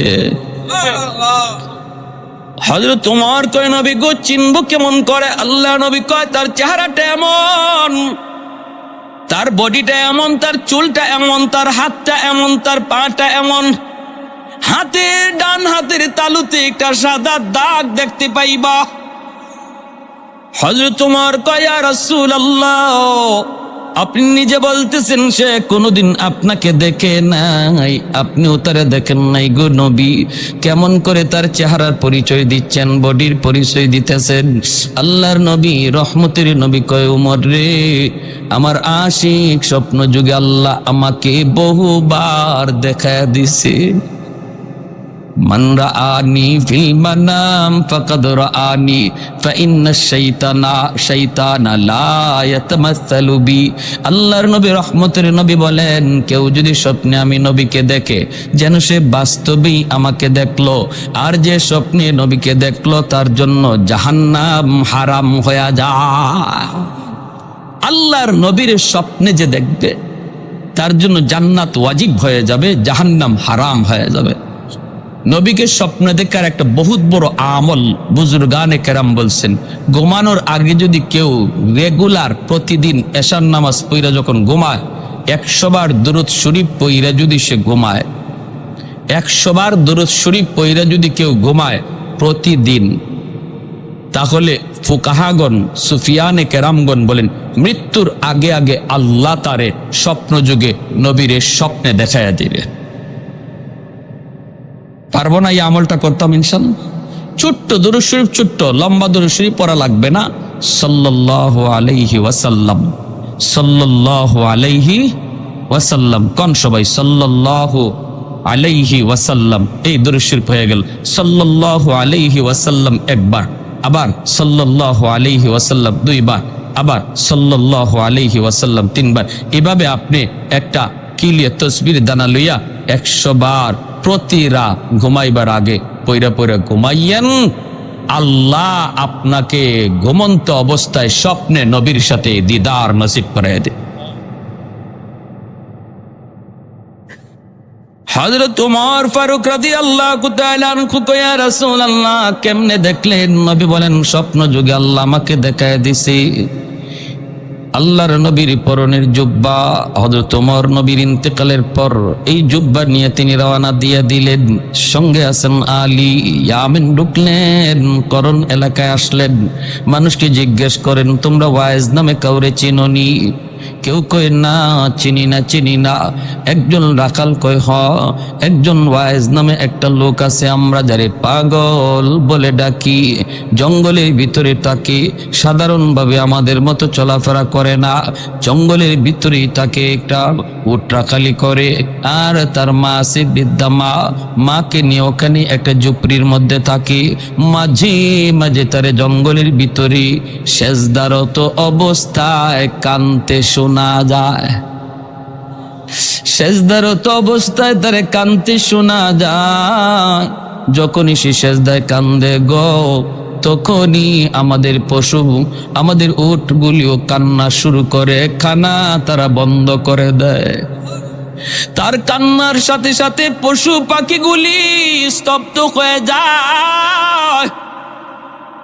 হযরত ওমর ফারুক রাদিয়াল্লাহু তাআলা আনহু বলেন, আলী চলো তাহলে ওই দিকে আমরা যাই, হয়তো আমরা তার সন্ধান পেয়ে গেছি রে আলী। হযরত ওমর তিনি চলে আসলেন জঙ্গলের ভিতরে, খুঁজতে খুঁজতে পেয়ে গেলেন। পাইলেন হযরত ওমর তার চেহারার দিকে তাকান, বডির দিকে তাকান, চুলগুলির দিকে তাকান। তাকাইয়া হযরত ওমর তিনি দেখতেছেন আল্লাহর নবীর বলে দেওয়া বিবরণ 100 তার সাথে মিলতেছে। তখনই হযরত ওমর বলে, আপনার নাম ওয়াইজ, আল্লাহর নবী আপনার কাছে আমাদেরকে পাঠাইছেন। এই কথা বলতে ওয়াজ করেনি, কয় নবী যে ওয়াজের কাছে আপনাদেরকে পাঠাইছেন আমি সেই ওয়াজ না। আল্লাহু আকবার, জোরে কর। আমি এত বড় হতে পারি না, এত বড় হতে পারি না যে আমার খুঁজে নবী লোক পাঠায় দিবে। সুবহানাল্লাহ। খাঁটি আল্লাহওয়ালারা তাদের উইলায়াতকে গোপন রাখতে চায়, ঠিক কি না? খাঁটি আল্লাহর ওলি যারা সবসময় গোপন থাকাকে পছন্দ করে, প্রকাশ হতে চায় না। আর বেজাল যেখানে আছে এখানে খালি ফটর ফটর। বেজাল যেখানে আছে এখানে খালি অ্যাডভার্টাইজ, এখানে খালি সাইনবোর্ড, এখানে খালি ব্যানার। আসেনি না নাই? আশিকে রসুল, মাহবুবে খুদা, গাউসে হামদানি, কুতুবে রব্বানি, সারাসল্লে সুলকানি, নাম আর খুঁজে পাওয়া যায় না। কিরে নাম কই? নাম দিয়ে কি হইব? টাইটেল ফোন, টাইটেল দেখো না, নাম দিয়ে কি হইব? কিন্তু খাঁটি আল্লাহর ওয়ালি যারা এরা নামের আগে পিছে তো টাইটেল লাগায় না, ঠিক কিনা? জোরে কন। উজানি পীর সাহেব রাহিমাহুল্লাহ, কারি ইব্রাহিম সাহেব, আল্লাহর ওলির নামের আগে এমন কোন টাইটেল ছিল না, ঠিক কিনা? কোনো টাইটেল ছিল না। চরমনের পীর, আল্লাহর ওলি দুনিয়াতে নাই, নামের আগে টাইটেল ছিল না, এখনো আছে, নামের আগে তাদের কোনো টাইটেল নাই। বোঝা গেল খাঁটি জিনিসের টাইটেল লাগে না, বেজাল জিনিসের টাইটেল লাগে, ঠিক কি না? ভাইয়েরা বন্ধুরা, জন্য বলতেছিলাম মনোযোগ দিয়ে শুনো। যেই মাত্র দেখা যায় হযরত ওমর নিজের পরিচয় দিয়ে বলতেছেন, আমি হলাম আল্লাহর নবীর সাহাবী ওমর, ইনি হলেন নবীর সাহাবী আলী। আমার নবী, দয়ার নবী, তিনি দুনিয়াতে নাই, নবী ইন্তেকাল করেছেন। আল্লাহর নবীর ইন্তেকালের খবর পেয়ে ওয়াজ করিনি কাঁদতে শুরু করলেন। এরপরে বলতেছেন, মায়ার নবী তার পরনের জুব্বাটা আপনাকে হাদিয়া দিয়া দিছেন। ও আল্লাহর ওলি, নিজের আর গোপন রাখেন না। কি এমন নেকামল করেছেন গো? নবীর পরনের জুব্বা পাওয়ার জন্য আমি ওমর পাগল ছিলাম, আবু বকর পাগল ছিল, উসমান পাগল ছিল, আলী পাগল ছিল, সালমান ফার্সি পাগল ছিল। ডাইনে বামে সারা জীবন নবীর সাথে তাইকা জীবন কাটায় দিলাম, কিন্তু নবীজির ইন্তেকালের আগে পরনের জুব্বা আমরা কেউ পাইলাম না। পাইলেন আপনি, যিনি নবীকে কোনোদিন দেখলেনও না। এমন কি আমল করেছেন একটু বলুন? আমার নবী যা বলেছেন, আপনার মায়ের দোয়া, কোথায় আপনার মা? এই আল্লাহর বান্দির চেহারা মোবারক একটু দেখা। আর একটু জোরে কন্যা সুবহানাল্লাহ। আপনার ডান হাতটা একটু দেখতে চাই। এই ডান হাতটা হাতের মধ্যে নিয়ে দেখেন, তালুর মধ্যে সাদা একটা দাগ দেখা যায়। এমনি হযরত ওমর কোন আর আপনি গোপন করবেন না, নবী এই বিবরণ দিয়েছেন, 100 মিলে গেছে। আর মায়ার নবী বলেছেন, এই জুব্বাটা আপনি পরবেন, পইরা আল্লাহর কাছে একটু সুপারিশ করবেন তার উম্মতের জন্য, গুনাহগার উম্মতের জন্য একটু সুপারিশ করতেন। কারণ নবী আমাদেরকে জানাইছেন, আপনি নাকি মুস্তাজাবুদ দাওয়া, আপনি হাত তুলতে দেরি হয়, আমার আল্লাহ কবুল করতে দেরি হয় না। ওয়াসকুরুনি, নবীর পরনের জুব্বা হাতের মধ্যে লইয়া তিনি দৌড় দিয়া চলে গেলেন জঙ্গলের ভিতরের যুবক, চলে গেলেন জঙ্গলের ভিতরে। যাইয়েই তিনি সেজদায় পড়ে গেলেন। সেজদায় পড়ে বলতেছেন, মালিক, ও মালিক, তোমার আমার গোপন রহস্য কেন তুমি জানাইছো তোমার বন্ধুরে? সুবহানাল্লাহ। তোমার আমার গোপন রহস্য, তোমার আমার গোপন সম্পর্ক কেন তুমি তোমার বন্ধুরে জানাইছো? আল্লাহ যখন জানাইছো, তাহলে আমিও তোমার সাথে বায়না ধরলাম, মাথা উঠাবো না, নবীর পরনের জুব্বাও আমি গায়ে দেব না, যতক্ষণ পর্যন্ত তোমার বন্ধুর সমস্ত উম্মতকে তুমি মাফ না করবা। আল্লাহু আকবার। মাথা জমিনে ঠেকায় দিছি, আমি পাগল, মাথা জমিন থেকে উঠাবো না যতক্ষণ পর্যন্ত গোটা উম্মতে মুহাম্মদের মাফ না করবা। আল্লাহ পাক রব্বুল আলামিন কয়, পাগল তুমি কি কও? ও ভাইরা বন্ধুরা, এটা কেমনে কয়? আল্লাহ পাকের সঙ্গে আল্লাহর ওলিদের অন্তরে অন্তরে কথা হইত, আল্লাহ পাক অন্তরের ভিতরে কথা জমায়ে দিত। রব্বুল আলামিনের এরকম ভাবে আল্লাহ পাকের কথা আসলো। ওরে পাগল না, হয় না। কত আছে মদকুর, কত আছে গাঞ্জাকুর, কত আছে বাপ মারে কষ্ট দেয়, মারে কান্দায়, বাবারে কান্দায়, কেমন করে আমি সবরে মাফ করি? আল্লাহ পাক কয়, যা পাগল, আমি তোমার খাতিরে 10% আমি উম্মত মাফ করে দিলাম। ওয়াজ করিনি, কয় মালিক আমি 10% 20% বুঝি না, 100% বুঝি, 100%। আল্লাহ বলে, যাও পাগল, তোমার সুপারিশে আমি আল্লাহ 20% উম্মত মাফ করে দিলাম। ওয়াজ করিনি, কয় মালিক আমি মানি না। আল্লাহ বলে, যাও 30 ভাগ উম্মত মাফ করে দিলাম। তখনও কয় মানি না, মানি না। 40 ভাগ উম্মত মাফ করে দিলাম। এইদিকে আমার ভাইরা হযরত ওমর, হযরত আলী অপেক্ষায় থাকতে থাকতে কয়, কিরে আলী, ওয়াজ করুন গেল কোথায়? চলো তাড়াতাড়ি চলো, একটু খবর নেই। তারা দুজন চলে আসলেন ঝুপড়ির ভিতরে। আইসা দেখে ওয়াজ করুন সেজদায় পড়ে কার সাথে যেন বিড়বিড় করে কথা কয়। সেই কথা আর কারোর সাথে নয়, এই কথা তো কয় মাওলার সাথে। সেজদার মধ্যে আল্লাহ পাক বান্দার সবচেয়ে কাছে চলে আসে। জোরে কোন সুবহানাল্লাহ।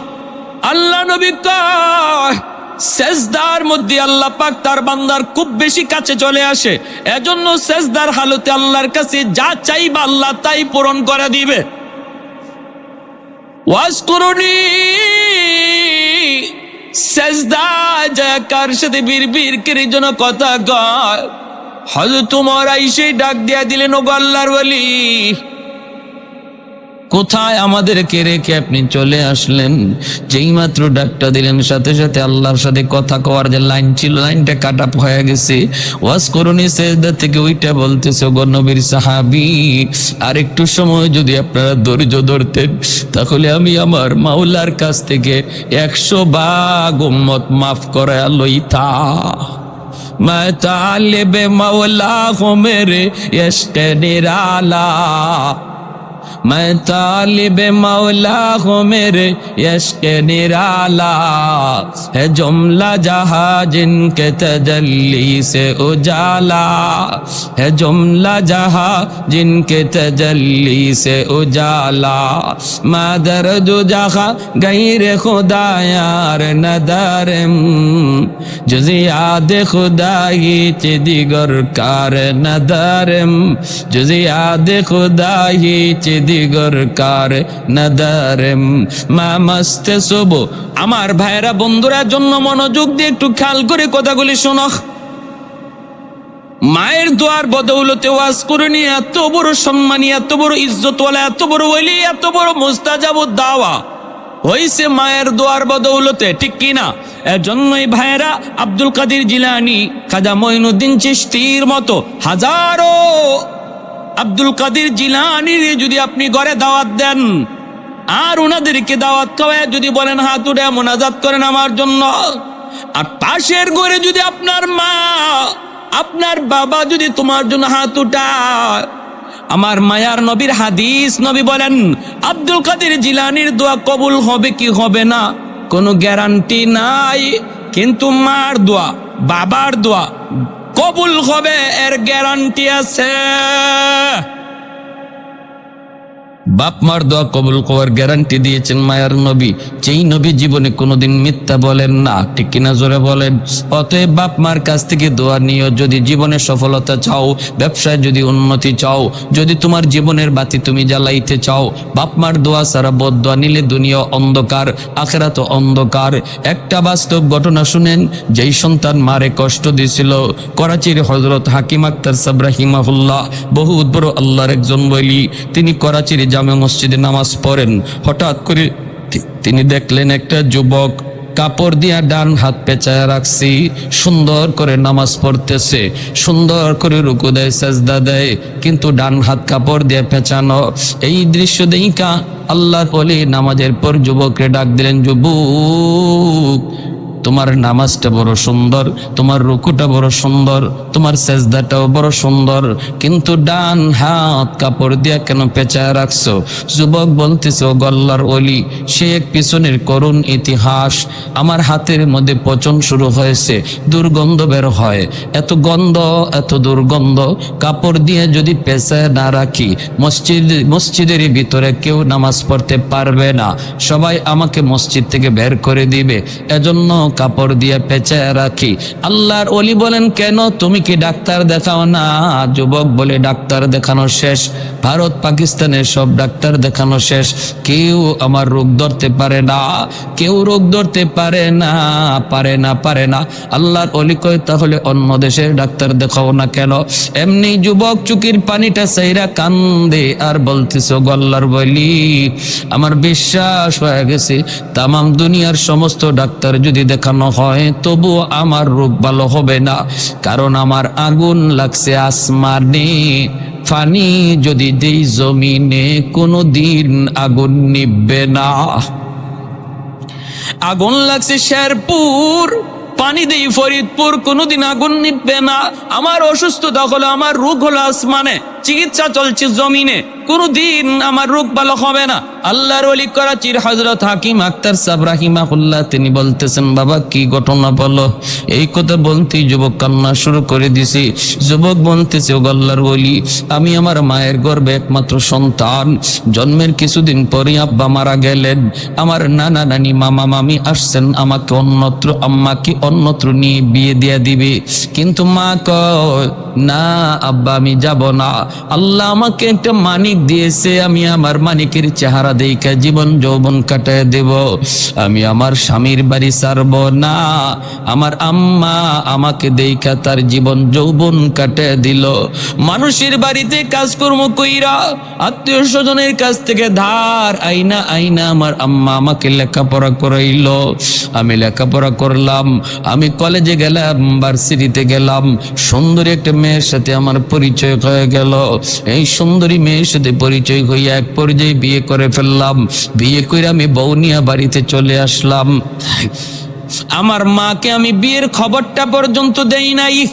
এরপরও আমার মা তিনি রাগ করেন না, তিনি মান্য নিছেন। আর এতটুকু শুধু বলছেন, বাবা একটু কবর যদি দিতি তাহলে মা তো নিয়ে উঠায় নিয়ে আসতাম। ঠিক আছে বাবা, ভালোই করেছ। এই বইলে দুঃখিনী মা তিনি মাইনা নিছেন। কিন্তু আমার সুন্দরী শিক্ষিতা বউ আমার মাকে মা হিসাবে মেনে নিতে পারলো না। এমন আমাদের সংসার এমন আসেনি না নাই রে ভাই, আসেনি না নাই? আজকের দিনের বউয়েরা যদি শাশুড়িকে নিজের মা মনে করত তাহলে সংসারে এত অশান্তি আসতো না। আর শাশুড়িও যদি নিজের বউটারে বউ মনে না করে নিজের মেয়ের মতো ভাবতো তাহলে সংসারে এত অশান্তি আসতো। ভাইয়েরা বন্ধুরা, এরপরে দেখা গেল কি, ওই যুবক বলতেছে, আমি অফিস থেকে বাড়িতে যখন ঢুকি রাতের অন্ধকার, আমার কানে কানে আমার মায়ের বিরুদ্ধে আমার বউ আমার কানে কানে আমার মায়ের বিরুদ্ধে নালিশ দেয়, কান ফোড়া দেয়। আমার কান শুধু বাড়ি করে বাড়ি করে বাড়ি করে বাড়ি করে বাড়ি করে। আমি তো দুর্বল, মহব্বত করে ভালোবেসে বিয়ে করেছি, এজন্য আমি আমার বউয়ের প্রতি দুর্বল হইয়া মার রুমে ঢুইকা মারে বকাবকি করলাম। প্রথম রাতে বকাবকি করলাম। মা কইতেছে, বাজান আমি কিছু বলি নাই, যা কইছে তোর বউয়ে কইছে। কিন্তু এরপরও মায়ের কথা বিশ্বাস করলাম না, বউয়ের কথা বিশ্বাস করলাম। ও আমার ভাইয়েরা রে যুবক, যদি নিজের জীবনের সাথে মিলে যায়, আল্লাহর দোহাই কথাটা দিল দিয়া গ্রহণ করো। কাউকে উদ্দেশ্য নিয়ে কিছু বলতে আসি নাই, এসে যে কথাগুলি বলে যায় জানি না কার জীবনে পড়ে যায়। তওবা করে এখান থেকে উঠবা, চোখের পানি জড়ায় উঠবা, নতুবা জিন্দগি আল্লাহ দুনিয়া তো বরবাদ করে দিবে, আখিরাত তো কোনো কুল কিনারা খুঁজে পাবা না। সাগরে হাবুডুবু খাওয়া একজন মানুষ যেমন ভাবে কোনো কিছু কুল কিনারা পায় না, যেই সন্তানের উপরে মার কষ্ট, বাবার কষ্ট, সেও তার জিন্দগির আর গোটা জীবনটার ভিতরে সাগরে পড়া হাবুডুবু মানুষটার মতোই শুধু ঘুরবে, কুল কিনারা খুঁজে পাবে না রে যুবক, কুল কিনারা খুঁজে পাবে না। ভাইরা বন্ধুরা, ওই যুবক বলতেছে গল্লার বলি, প্রথম রাত গেল আমি বকাবকি করলাম, দ্বিতীয় রাতে আইসেই আমি মার গায়ে হাত উঠে ফেললাম। যেই মাত্র মার গায়ে হাত উঠাইছি, দুঃখিনী মা হাউ মাউ করে কান্না শুরু করেছে। আর বলতেছে, বাজার আজকে বুঝি মার গায়ে তুই হাত উঠাই দিলি রে। এই হাতটা মা চুমায় চুমায় বড় করছি, তোর হাতের মধ্যে মায়ের কি পরিমাণ চুমা লেগে আছে তুই জানো না। আজকে হাত দিয়ে বুঝি মারে তুই মারলি, ঠিক আছে যা, আল্লাহ যেন তোর এই হাত আল্লাহ যেন ফসাইয়া দে, তুই যেন আমার জানাজার নামাজ পড়তে না পারো। ওই যুবক বলতেছে, আল্লাহর বলি আমি তখনই টের পাইছি আমার পায়ের নিচের জমিনটা কাইপে উঠছি। আমার তখনই বুঝ হয়ে গেছে মার দুনোটা বদ্ধ আল্লাহর আরশে পৌঁছে গেছে। আমার মায়ার নবী কয়, বাপ মার দোয়া বদদোয়া আল্লাহর আরশে পৌঁছতে মাঝখানে বাধা থাকে না, বদ্ধ আল্লাহর আরশে পৌঁছে যায়। ওই যুবক বলতেছে, ও আল্লাহর ওলি, কিছুদিন পর অফিস থেকে খবর পাইলাম আম্মা মারা গেছে। আমি জানাজা পড়ার জন্য বাড়ির দিকে রওনা দিলাম, কিন্তু রাস্তাঘাটে এত সমস্যা তৈরি হলো, অন্য কোনোদিন এত সমস্যা হয় না। বাড়িতে পৌঁছতে পৌঁছতে অনেক দেরি হয়ে গেল। আমি বাড়িতে ঢুকেই দেখি, গ্রামে ঢোকা মাত্রই দেখি মানুষজন একটা লাশ নিয়ে কবরস্থানের দিকে যাইতেছি। আমার বুঝ হয়ে গেছে জানাজা শেষ হয়ে গেছে মায়ের। মানুষজন অনেক অপেক্ষা করেছে, আর কত করবি। আমি ভিতরে যাওয়া মাত্রই লোকজন কয়, বাবা অনেক অপেক্ষা করেছি রে বাজান, আর কত করব, আর কত করব। এই বইলা মানুষজন কবরে নিয়ে গেছে। আমিও কান্দি, মানুষকে বলি, বাবা তোমাদের কোনো দোষ না, এটা আমার কপালের লিখন। আমি তখনই বুঝে গেছি মার দুইটা বদদোয়া, একটা বদদোয়া কবুল হয়ে গেছে। তুই যেন আমার জানাজার নামাজ পড়তে না পারো। আমি তো মায়ের জানাজা পড়তে পারি নাই, কত চেষ্টা করলাম, জানাজা তো পারি নাই। এইবার দ্বিতীয় বদদোয়াটা ছিল, তোর এই হাত যেন পৌঁছা যায়। আমি অপেক্ষায়, আমি নিশ্চিত হয়ে গেছি মার দ্বিতীয় বদদোয়াটাও কবুল হয়ে যাবে। ও আল্লাহর ওলি, কিছুদিন পরে আমি দেখতে পেলাম আমার ওই হাতের মধ্যে একটা ফোড়া দেখা দিছে। ফোড়া, এই ফোড়া থেকে পচন শুরু হয়েছে। অ্যান্টিবায়োটিক আনলাম, খাইলাম, কোনো লাভ হয় না। ডাক্তাররা নিজেরা বলতেছে, আমরা তো কিছুই বুঝি না, কেন তোমার রোগ ভালো হয় না, কেন তোমার রোগ ভালো হয় না, আমরা তো বুঝি না। আমি ডাক্তারকে বললাম, ডাক্তার তোমরা আমাদের রোগ না ধরতে পারলেও আমি আমার রোগ ধরে ফেলেছি।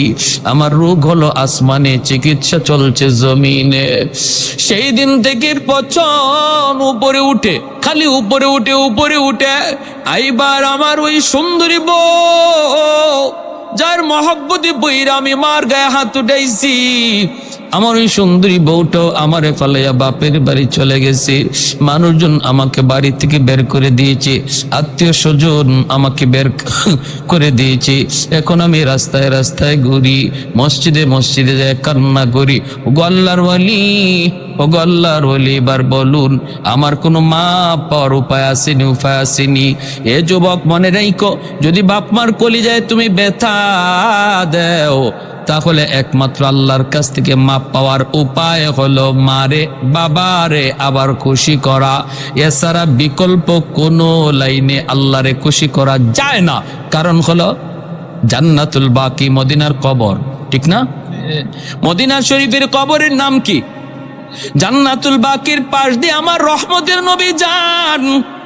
সাহাবায়ে কেরাম নবীর সাথে হঠাৎ করে আল্লাহর নবী অন্তর চুকে দেখতে পেলেন একটা যুবক কবরের ভিতরে আযাব ভোগ করতেছে, আগুনে পড়তেছে, সাপের কামড় খাইতেছে, মা মা কয়া চিৎকার করে কাঁদতেছে। আল্লাহ নবীকে আল্লাহ পাক দেখায় দিছে, সাহাবীরা দেখে না। কবরের আযাব আছে, আল্লাহ মানুষকে দেখায় না। কেন দেখায় না? যদি মানুষকে আল্লাহ কবরের আযাব দেখাইতো, তাহলে কবরের পাশ দিয়া কেউ সাহস করে যাইতো না। রাতের বেলা দূরের কথা, দিনের বেলাও কেউ কবরের পাশ দিয়া যাওয়ার সাহস করতো না।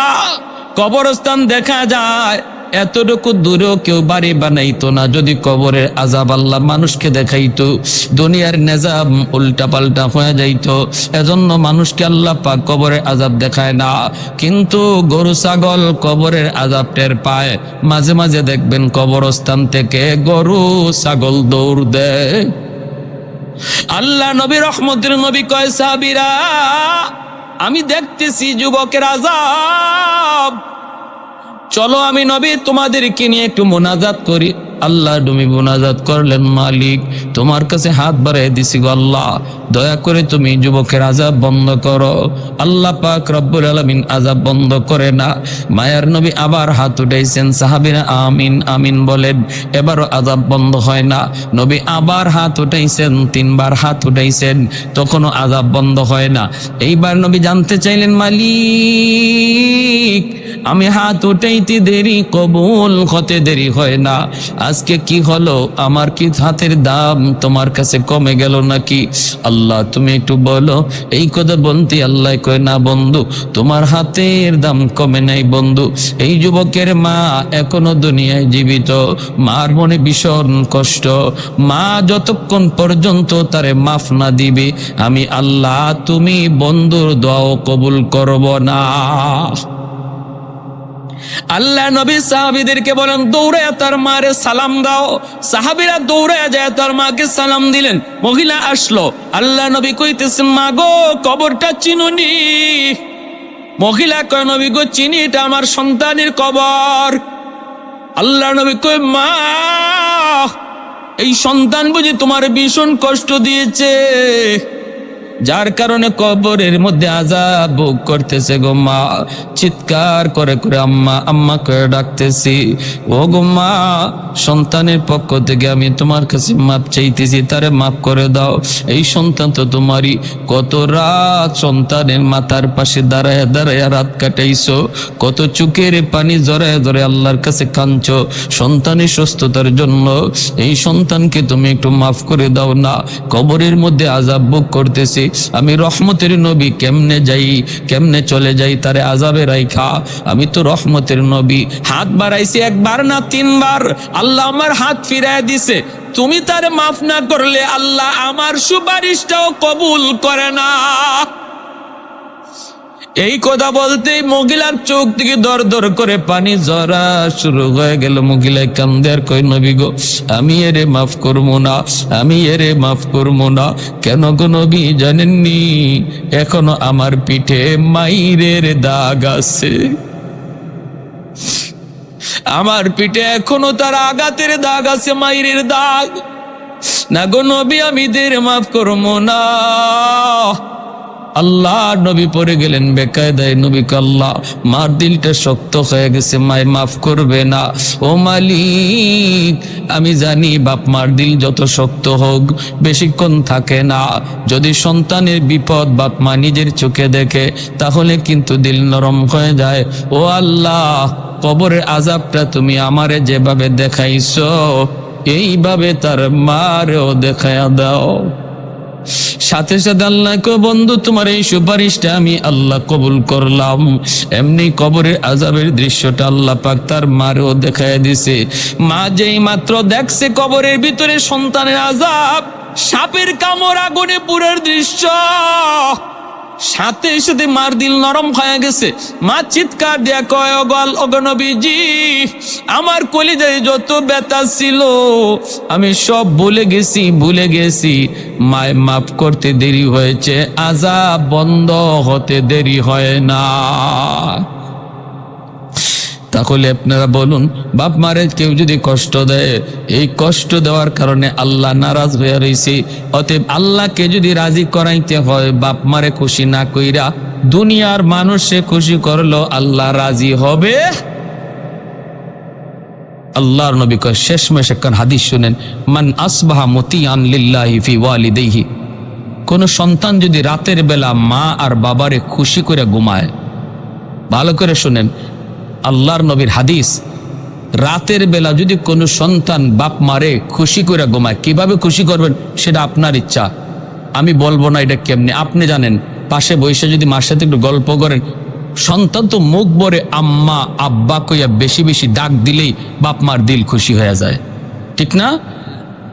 বাপ মারে খুশি করা পৃথিবীতে সবচেয়ে সহজ। শ্বশুর বাড়ির মানুষকে খুশি করতেও বোয়াল মাছ নিতে হয়, কিন্তু মারে আর বাবারে খুশি করতে আম্মা আব্বা, মুখটা বইরা আম্মা আব্বা ডাক দিয়া দেখো, মার দিল খুশি হয়ে গেছে। আর আল্লাহ বলে, বান্দা যখনই তুই তোর মার দিল খুশি করবে, বাবার দিল খুশি করবে, আমি আরশের মালিক তোর উপরে খুশি হয়ে যায়। এটা আমার আরশ পর্যন্ত পৌঁছে যায়, আমি খুশি হয়ে যাই। রাতের বেলা যদি ঘুমানোর আগে তুমি এরকম খুশি করে ঘুমাইতে পারো, অথবা বাজার থেকে এখানে কমলা আনি, আম্মা আজকে কমলাটা তোমার জন্য আনছি, আব্বা আজকে খুব মিষ্টি কমলা পাইছি, আম্মা আব্বা তোমার জন্য আনছি, এই কথাটা কইয়া দেখো না বাবা কেমনে খুশি হয়, আমার সন্তান বাজারে গিয়ে আমার কথা বলছে না। রাতের বেলা যদি তুমি খুশি করে ঘুমাও, নবী বলেন সকাল হওয়া মাত্রই জান্নাতের 2টা দরজা আল্লাহ তোমার জন্য খুলে দেয়। সুবহানাল্লাহ। ওমান আসবাহা আসিয়ান লিল্লাহি ফি ওয়ালিদাইহি আসবাহা লাহু বাবানে মাফতুহান মিনান নার।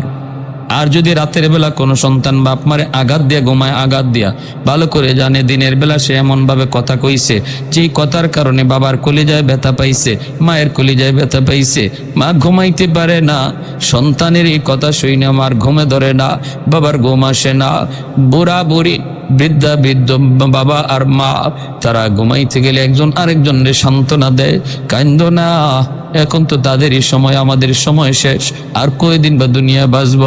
এই বইলা স্বামী স্ত্রীরে চোখের পানি মুইসা দেয়, আর স্ত্রী স্বামীর চোখের পানি মুইসা দেয়। এইভাবে তুমি বাবারে মারে কান্দাইয়া যে ঘুমাইতে গেছো রে যুবক, আমার মায়ার নবী দয়ার নবী কয় তোর বাপ মা ঘুমায় না আর তুই বুঝি ঘুমাইতেছ।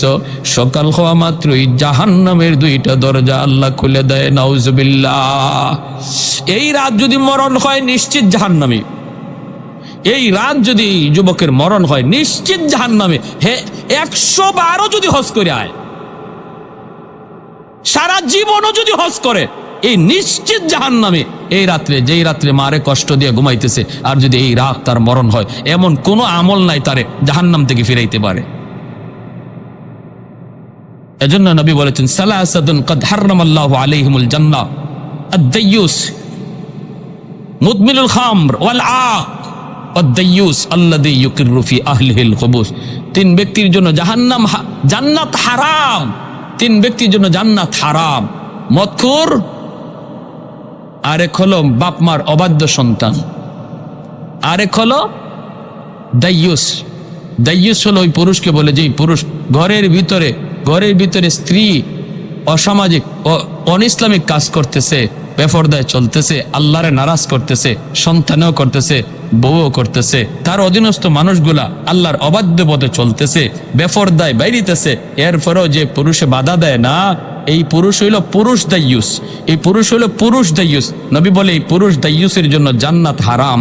যে তার স্ত্রীরে বেপরদায় দেখকেও বাধা দেয় না, যে তার মেয়েটারে বেপরদায় দেখকেও বাধা দেয় না, যে তার বোনটারে বেপরদায় দেখকেও বাধা দেয় না, খারাপ কাজ চোখের সামনে হয়, এরপরে যেই পুরুষ বাধা দেয় না, তার অধীনস্থ লোক অন্যায় কাজ করতেছে, এরপরেও তাদেরকে শাসন করে না, আল্লাহ নবী কয় সে হলো পুরুষ দাইয়ুস, তার উপরে জান্নাত হারাম হয়ে যায়, নাউজুবিল্লাহ। অতএব আমার ভাইয়েরা, বন্ধুরা, এবার আসুন আমাদের বাপ মা যাদের দুনিয়ায় জীবিত, আমরা তাদেরকে আজ রাত খুশি করব। আর যাদের বাপ মা দুনিয়ায় নাই, আমরা কি করব? একটা আমল নবী বলে দিচ্ছেন, মান যারা ফি কবর মান যারা কবরা আবাইহি ফি কুল্লি জুমাতিন গুফিরা লাহু কুতিবা বাররান, রাওয়াহু আবু দাউদ শরীফের হাদিস। জুম্মার দিন যদি কেউ মা বাবার কবর জিয়ারত করে, জুম্মার দিন যদি বাপ মার কবর জিয়ারত করে, তাহলে আল্লাহ পাক রব্বুল আলামিন দুনিয়ার যদি সে বাপ মারে কোনো কারণে ইচ্ছা অনিচ্ছা কষ্ট দিয়া থাকে, আল্লাহ তারে মাফ কইরা বাধ্য সন্তানের তালিকাভুক্ত বানায় দেয়।